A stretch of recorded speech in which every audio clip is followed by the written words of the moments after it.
Welcome to the deep dive.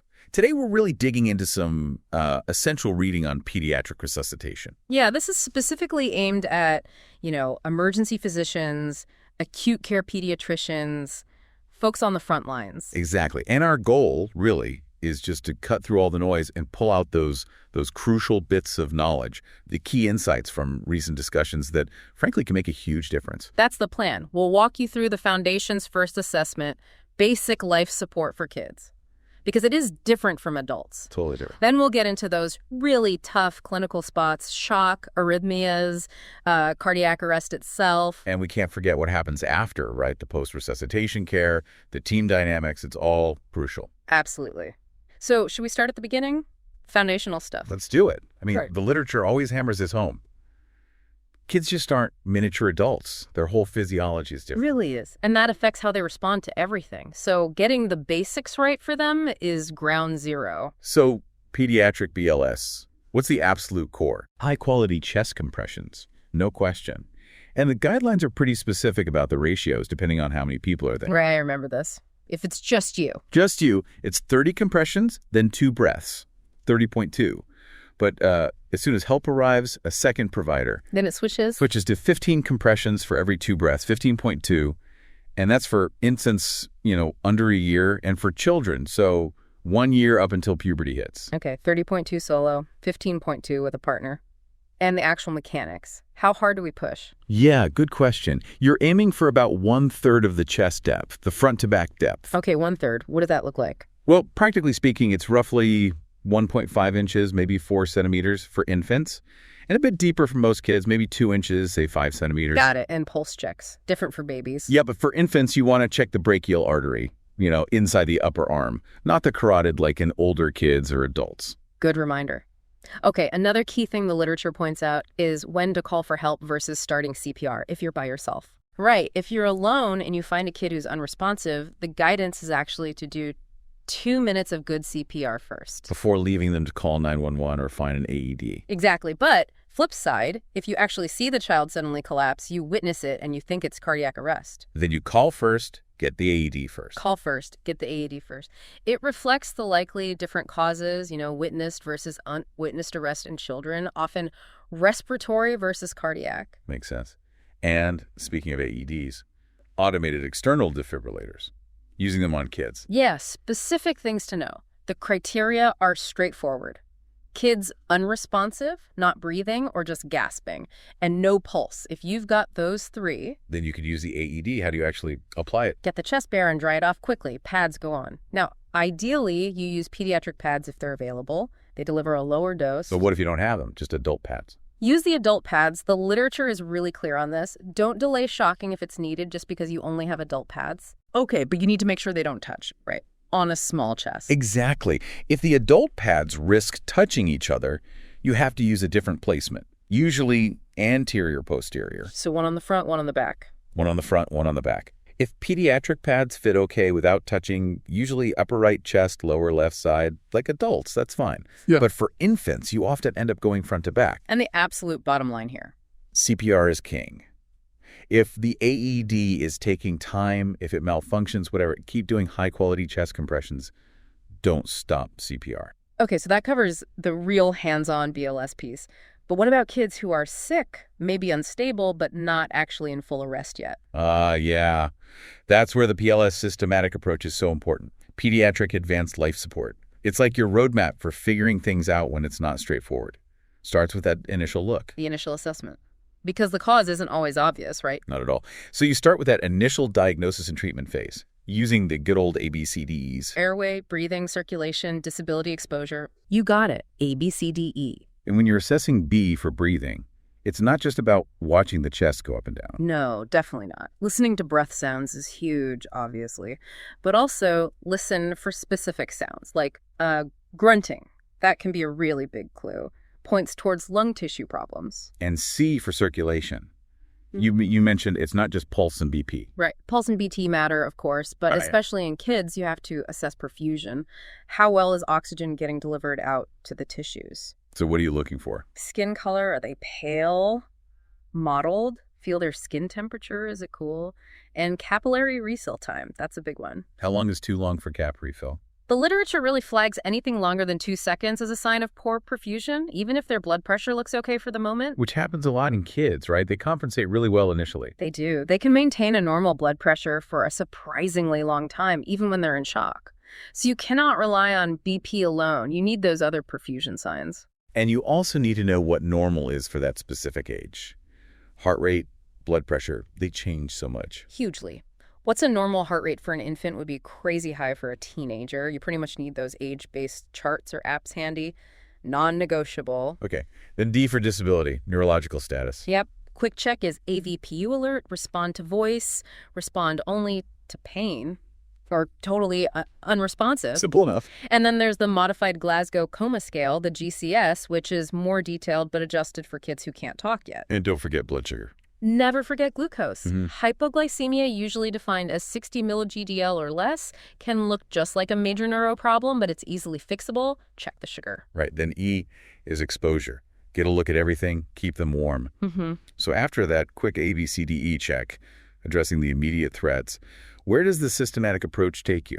It moves you into the secondary diagnosis and treatment. This is where you dig a bit deeper, get more info, focus history, focus physical exam. And for history, there's that acronym, SPAM. Yeah, SPAM. It's pretty useful. S for signs and symptoms, P for past medical history, A for allergies, M for medications. Helps you cover the key background quickly. Okay, so this whole assessment process helps you identify the big problems. And the literature says if you spot a life-threatening issue like bad respiratory distress or shock or significant bradycardia, you jump on it, right? Absolutely. Start treatment immediately. Oxygen, maybe help with breathing, fluids if they look shocked. Don't wait for the final perfect diagnosis if they need support now. Support first, diagnose fully second. Pretty much. Support them while you figure out the why. And respiratory issues are super common culprits in kids, often the first domino to fall towards arrest. The literature breaks down the causes pretty nicely by location, doesn't it? Yeah, it's helpful. You've got upper airway problems, think croup, foreign body, maybe an abscess, even anaphylaxis. Then lower airway stuff like asthma or bronchiolitis. And then problems in the lung tissue itself. Right, like pneumonia, pulmonary edema, or even issues starting in the brain, CNS problems from an overdose or head injury affecting breathing. And recognizing specific signs helps point you, like hearing stridor. Stridor tells you upper airway obstruction, immediately makes you think about managing that airway. Initial management is often those ABCs, plus targeted things like maybe nebulizers or specific airway maneuvers. Okay, let's shift to shock. You mentioned it earlier. It's complex in kids. It really is. And the key thing to remember is shock isn't just low blood pressure. It's that the body isn't getting enough oxygen and nutrients delivered to the tissues. And that concept of compensated shock is critical. So critical. Kids are masters at compensating early on. They crank up their heart rate, clamp down their blood vessels to keep that BP normal or low normal. So you have to be looking for those other signs. Exactly. The delayed cap refill, the cool or mottled skin, maybe they're getting irritable or lethargic. Those are your early warnings because by the time the blood pressure tanks, they're in decompensated shock and things are much, much worse. The literature lays out the main types, right? Hypovolemic. Hypovolemic, not enough volume, like from dehydration or bleeding. Distributive, where the pipes get leaky or too wide, like in sepsis, anaphylaxis, or neurogenic shock. And cardiogenic. Heart pump problem. And obstructive, a physical blockage, like a big pneumothorax or cardiac tamponade. And for many of these, especially hypovolemic and distributive, the first step is fluids. Fluids, usually an isotonic crystalloid normal saline, lactated ringers. The standard bolus is 20 milliutes per kilogram. How fast? Pretty quick, over 5 to 20 minutes usually. And you might need to give more, repeat those boluses based on their response, up to the limits mentioned in guidelines. But that first bolus can be truly life-saving. When do vasopressors come in? Like norepinephrine or epinephrine? They come in when the child is still severely hypotensive despite getting adequate fluids. So fluid resuscitation first, then pressors if needed. And the choice might depend on if they seem cold or warm shock, with specific starting doses suggested. You mentioned neurogenic shock is a bit different. Yeah, the tricky thing there is you might see a normal or even slow heart rate bradycardia along with a low blood pressure, which is kind of counterintuitive. So the treatment sequence. Still fluids first, usually. Then vasopressors, if the hypotension persists. And obviously, a big focus on figuring out the underlying neurological injury. Okay, what about dysrhythmias? Abnormal heart rhythms. Let's start with slow ones, bradycardia. With bradycardia in kids, your first thought has to be, is there a reversible cause? And the biggest one is usually hypoxia, lack of oxygen. So oxygen first. Treat the cause. Treat the cause. There's also that weird caution about atropine. If you give too small a dose, less than 0.1 milligram, it can actually make the bradycardia worse. Paradoxical effect. Good to know. And the absolute critical distinction. If they're bradycardic and they have no pulse, that's not bradycardia anymore. That's cardiac arrest. You go straight to the cardiac arrest algorithm. Right. Okay, now fast rhythms. Tachycardia, usually split by QRS width. Yep. Narrow QRS versus wide QRS on the ECG. The big challenge with narrow QRS is telling apart regular sinus tachycardia, which is just the body's normal response to stress like fever or pain, from supraventricular tachycardia, SVT, which is a specific abnormal rhythm. How do you tell them apart? What are the clues? Rate is a big one.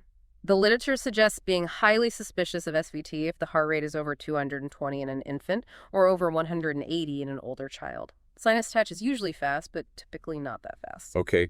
Rates over 200 to 180 suggest SVT. What else? Look at the ECG closely. In SVT, you often won't see clear P waves before each QRS. The rhythm tends to start and stop very abruptly, like flipping a switch. Sinus tach usually has visible P waves and ramps up and down more gradually. Got it. Now, wide QRS tachycardia, where the QRS complex looks wide, like over 0.09 seconds. That you have to treat as ventricular tachycardia, VT, until you can definitively prove otherwise. It's less common than SVT in kids, but potentially much more dangerous. ECG signs for VT. Again, often no clear P waves. You might see really bizarre-looking QRS complexes, or things called fusion beats, where a normal beat and a wide beat kind of merge. Okay, so how do you manage these tachycardias? Depends on stability. Absolutely. Is the child stable or unstable? That's the first question. If they have a narrow QRS tachycardia, likely SVT, and they seem stable... Try vagal maneuvers first. Yep. Things like putting an ice pack or cold cloth on an infant's face for a few seconds, or having an older kid bear down like they're having a bowel movement, the Valsalva maneuver. If vagals don't work, then the medication is adenosine, given rapidly IV push. But what if the child with tachycardia, narrow or wide QRS, is unstable? Poor perfusion, low BP, altered mental status. Unstable equals electricity. Immediate synchronized cardioversion. Don't delay. Starting dose? Start low, usually 0.5 joules per kilogram. If that doesn't work, you can increase it, often doubling, up to a max of about 2 joules per kilogram per shock. Are there other meds besides adenosine? Yes, for tachyarrhythmias that aren't responding, or maybe for VT, antiarrhythmics like amiodarone or sometimes procainamide might be considered, often before or between cardioversion attempts if needed. Okay, that leads us right into the absolute worst-case scenario. Cardiac arrest. Step 1 is recognizing it fast. Unresponsive, not breathing normally, or not breathing at all, no pulse, that's arrest. Act immediately. And during the arrest, a huge focus is on finding and fixing reversible causes, right? The H's and T's. Exactly. You got to run through that mental checklist while doing CPR and everything else. Hypovolemia, hypoxia, that's a huge one in kids. Hydrogen ion, acidosis, hyperkalemia, hypoglycemia, hypothermia. Right. And the T's. Tension pneumothorax, super important, especially in trauma. Tamponade, cardiac toxins, thrombosis, pulmonary or coronary, and trauma itself. You have to be thinking about these constantly. Which one is maybe tripping things up? Like we said, hypoxia is so often the trigger, and a tension pneumo is something you can potentially fix right there with a needle. When you get the monitor on during arrest, you're looking for shockable versus unshockable rhythms. Correct. Shockable rhythms are ventricular fibrillation, VF, and pulseless ventricular tachycardia, PVT. Those need defibrillation. I'm unshockable. Pulseless electrical activity, PEA, where you see some organized rhythm on the monitor, but there's no pulse. And a systole, the flat line. And if you see a systole, first thing, check your equipment. Are the leads on properly? Is the gain turned up? Don't just assume it's a systole without confirming. Makes sense. Medications in arrest. Epinephrine is key. Epi is the workhorse. The dose is 0.01 milligrams per kilogram given IV or IO, that's intraosseous, into the bone marrow. Repeat dose. Repeat every 3 to 5 minutes during the arrest. What if you can't get IV or IO access? Can you give it down the breathing tube? You can, but it's really the last resort because absorption is unreliable. If you have to, the endotracheal dose is 10 times higher. 0.1 milligrams per kilogram. Okay. What about meds for shockable rhythms that aren't responding? VF or PVT that persists? That's where amiodarone comes in. For refractory VF or pulseless VT, the dose is 5 milligrams per kilogram. IV or IO bolus, and you can repeat that twice if needed.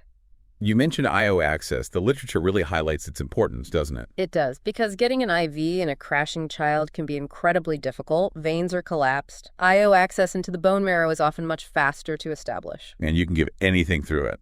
Pretty much any IV fluid or medication can go in via IO, and importantly, at the same dose as IV. No need to adjust doses. It's a fantastic bridge when you need access now. Are there times you can't use IO? Yeah, contraindications are pretty limited. Obvious ones are like if the bone is fractured where you want to go, or if there's a major bone abnormality or infection over the site, but otherwise, it's usually good to go. Okay, so let's say your team does everything right, and you get ROSC, return of spontaneous circulation. The heart's beating again. Is the fight over? Not even close. The post-resuscitation phase is absolutely critical. What you do after getting the pulse back has a massive impact on survival and especially neurological outcome. The literature is really strong on this. So what are the priorities post-ROSC? Meticulous monitoring and management, system by system, cardiovascular. Keep watching heart rate, blood pressure continuously. Make sure they have enough fluid volume. Treat hypotension quickly, often with vasopressors if needed. Respiratory. Careful oxygen titration. Usually aim for SATs between 94 and 99%. You don't want hyperoxia either. Definitely consider an advanced airway if not already in place, and use capnography to monitor ventilation and perfusion status. And neuro seems like a huge focus. Huge. Protect the brain. Elevate the head of the bed if their blood pressure allows it. Manage temperature aggressively, specifically avoid hyperthermia. Treat fever. So avoid fever, but not necessarily induce hypothermia routinely anymore. The emphasis now is more on targeted temperature management, primarily preventing and treating fever rather than routine cooling for all kids post-arrest. Monitor and treat blood sugar highs and lows. Watch for seizures, treat them promptly. Consider EEG monitoring, maybe neuroimaging like a CT scan, and lots of frequent neurochecks. And how do you know if all this is working? How do you assess if organs are getting perfused again? You look at the downstream effects. Urine output is a great indicator. Is their mental status improving? Is their skin color, temperature, and capillary refill getting better? Those are your ongoing perfusion checks. This is all incredibly complex. The literature also touches on the really tough ethical parts, right? It does. It has to acknowledge those incredibly difficult situations. Discussing when it might be appropriate to withhold resuscitation efforts or stop them, maybe in cases of clearly non-survivable illness or extreme prematurity. And it stresses how vital it is to involve families, ethics committees, specialists in those decisions. It's heartbreaking, but necessary. And none of this happens in a vacuum. It takes a team. Absolutely. Pediatric resuscitation is the ultimate team sport. Effective team dynamics are not just nice to have, they directly impact how well things go. What makes for good team dynamics in a code? Clear communication is number one. Define roles, who's the leader, who's doing compressions, who's on meds, who's documenting. That needs to be clear. And that closed-loop communication thing. Crucial. The leader gives an order, give 0.1 per kilo epi. The team member repeats it back. Giving 0.1 per kilo epi does it, then reports back epi given. Good. It closes the loop, minimizes errors. What else? Mutual respect. People feeling comfortable speaking up if they see something wrong or have a suggestion.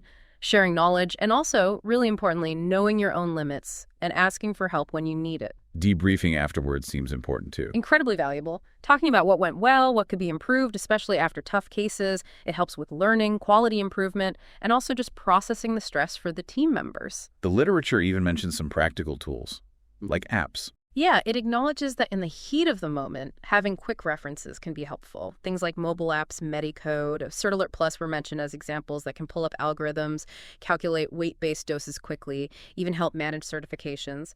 Anything that reduces cognitive load can be useful. Wow, okay. We've covered a ton of ground there, really drawing from the core literature on pediatric resuscitation for you folks in EM and acute care.